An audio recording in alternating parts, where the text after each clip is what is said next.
Hello, Teacher Mark. My name is Lily, Liu Li. My student number is S04414040. I'm a sophomore. The speech title is Tasos Frantzolas, Everything You Hear on Film is a Lie. I want to start by doing an experiment. I'm going to play 3 videos of a raining day. But I've replaced the audio of one of the videos, and instead of the sound of rain, I've added the sound of bacon frying. So I want you to think carefully which one the clip with the bacon is. Rain falls, rain falls, rain falls. Alright, actually I lied. They're all bacon. Bacon sizzles. Applause. My point here isn't really to make you hungry every time you see a raining scene, but it's to show that our brains are conditioned to embrace the lies. We are not looking for accuracy. So on the subject of deception, I wanted to quote one of my favorite authors in The Decay of Lying. Oscar Wilde establishes the idea that all bad art comes from copying natural and being realistic. And all great art comes from lying and deceiving, and telling beautiful, untrue things. So when you are watching a movie and a phone rings, it's not actually ringing. It's been added later in post-production in the studio. All of the sounds you hear are fake. Everything, apart from the dialogue, is fake. When you watch a movie and you see a bird flapping its wings flap. They haven't really recorded the bird. It sounds a lot more realistic if you record a sheet or shaking kitchen gloves. Flaps. The burning of a cigarette up close. Cigarette burns. It actually sounds a lot more authentic if you take a small saran wrap ball and release it. A saran wrap ball being released. Punches, punch. Oops, let me play that again. Punch. That's often done by sticking a knife in vegetables, usually cabbage. Cabbage stabbed with a knife. The next one is breaking bones. Bones break. Well, no one was really harmed. It's actually breaking celery or frozen lettuce. Breaking frozen lettuce or celery. Laughter. Making the right sounds is not always as easy as a trip to the supermarket and going to the vegetable section, but it's often a lot more complicated than that.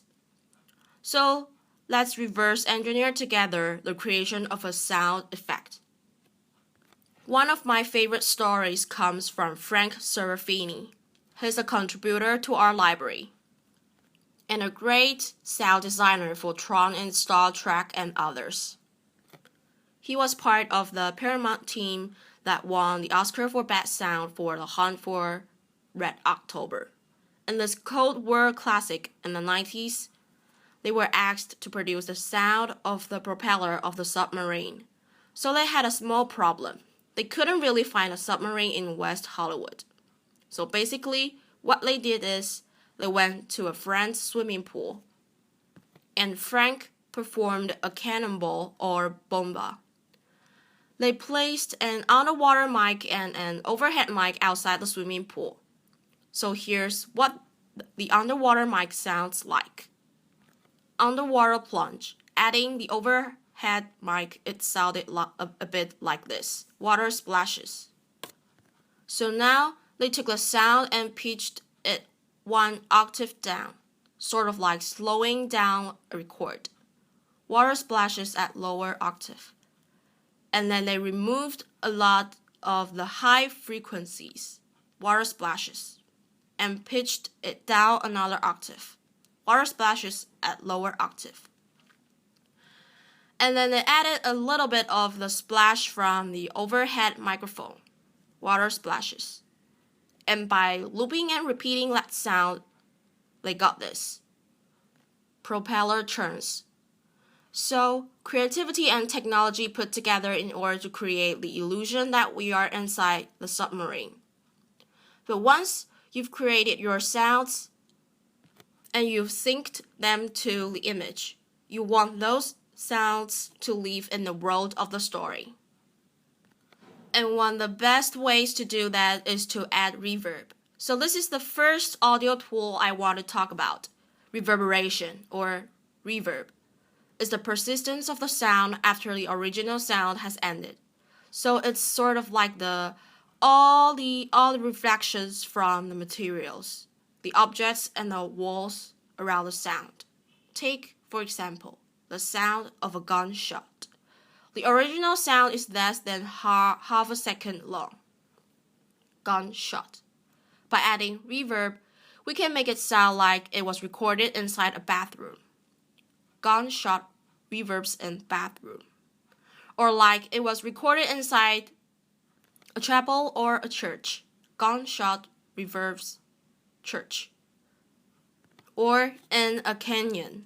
Gunshot reverbs in canyon. So, reverb gives us a lot of information about the space between the listener and the original sound source. If the sound is the taste, then reverb is sort of like the smell of the sound. But reverb can do a lot more. Listening to a sound with a lot less reverberation than the on-screen action is going to immediately signify to us that we are listening to a commentator. To an objective narrator that's not participating in the on-screen action. Also, emotionally intimate moments in cinema are often heard with zero reverb, because that's how it would sound if someone was speaking inside our ear. On the completely other side, adding a lot of reverb to a voice is going to make us think that we are listening to a flashback, or perhaps that we are inside the head of a character, or that we are listening to the voice of God. Or, even more powerful in film, Morgan Freeman, laughter. So, applause. But what are some other tools or hacks that sound designers use? Well, here's a really big one. It's silence. A few moments of silence is going to make us pay attention. And in the Western world, we are not really used to verbal silences. They are considered awkward or rude. So silence preceding verbal communication can create a lot of tension. But imagine a really big Hollywood movie where it's full of explosions and automatic guns. Loud stops being loud anymore after a while. So, in an yin-yang way, silence needs loudness and loudness needs silence for either of them to have any effect. But what does silence mean? Well, it depends how it's used in each film. Silence can place us inside the head of a character or provoke thought. We often relate silences with contemplation, meditation, being deep in thought. But apart from having one meaning, silence becomes a blank canvas upon which the viewer is invited to paint their own thoughts. But I want to make it clear, there's no such thing as silence. And I know this sounds like the most pretentious TED Talk statement ever.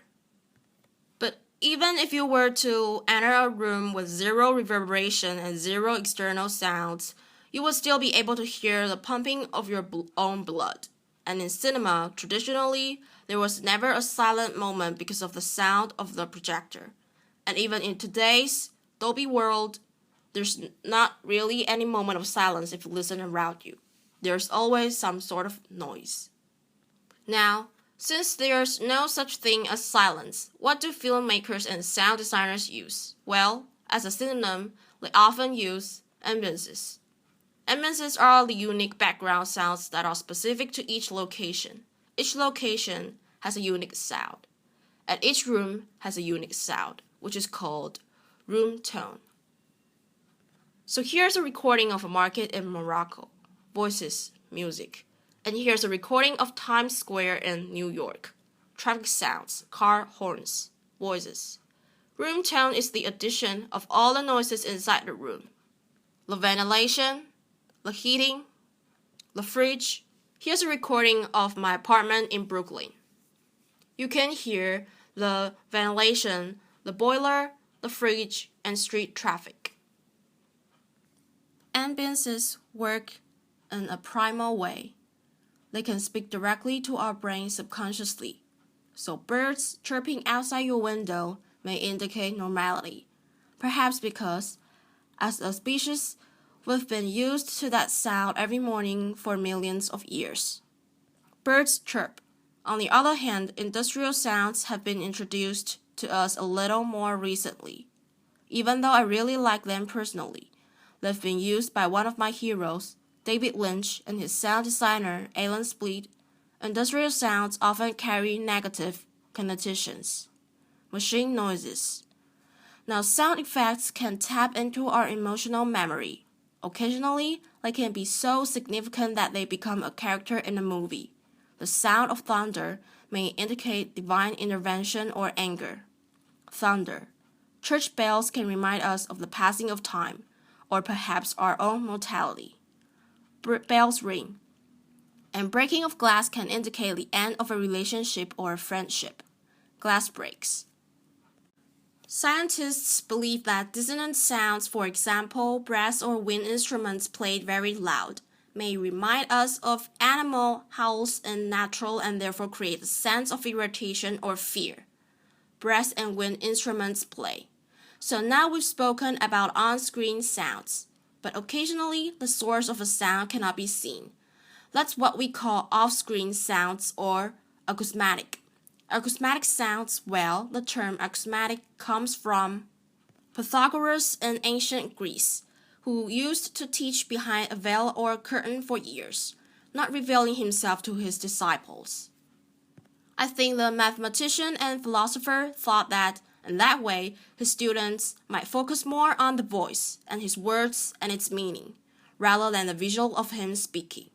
So sort of like the Wizard of Oz, or 1984's Big Brother, separating the voice from its source, separating cause and effect sort of creates a sense of ubiquity or panopticism, and therefore authority. There's a strong tradition of acousmatic sound.